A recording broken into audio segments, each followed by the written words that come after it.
Champaran Satyagraha was related to which of the following one. So Champaran Satyagraha జరిగింది British ఇండియాలో.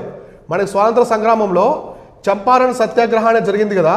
ఈ చంపారన్ సత్యాగ్రహం అనేది మామూలుగా మనకి 1970లో జరిగిందనమాట, 1917 సంవత్సరంలో. ఎందుకు జరిగింది ఈ చంపారన్ సత్యాగ్రహం, ఎందుకు జరిగిందని చెప్పేసి అడుగుతున్నారు. ఇది దేనికి సంబంధించింది చెప్పేసి అడుగుతున్నారు. సో సాల్టు, ఇండిగో, వీటు, ప్లేగ్ అనమాట. సో ఇక్కడ ఆన్సర్ చేసి ఇండిగో. ఇండిగో అంటే ఏంటి? నీలిమందు. నీలిమందు ఉంది కదా, ఈ నీలిమందు పంటను పండించేవాళ్ళు అనమాట ఎక్కువగా.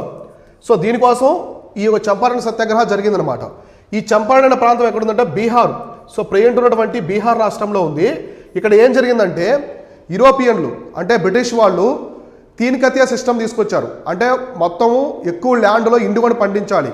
సో ఇండిగో నీలిమందు పండించాలని చెప్పేసి రైతుల మీద ఒత్తిడి తీసుకొచ్చారు. సో దానికి రాజ్ కుమార్ శుక్లా వచ్చేసి మహాత్మా గాంధీని ఇన్వైట్ చేశారు. మహాత్మా గాంధీ వెళ్ళి బ్రిటిష్ వాళ్ళకి రైతుల మధ్య చర్చలు చేసి, ఒక కమిటీ వేసి చర్చలు చేసి చివరిగా ఈ యొక్క వివాదాన్ని పరిష్కరించారు. సో అదే చంపారన్ సత్యాగ్రహం. మన భారతదేశానికి మహాత్మా గాంధీ 1915లో వచ్చారు. సో 15 జనవరి 9th వచ్చారనమాట.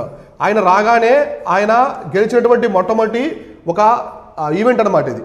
కాబట్టి దీంతో మహాత్మా గాంధీ హీరో అవుతారు చంపారన్ సత్యాగ్రహంతో.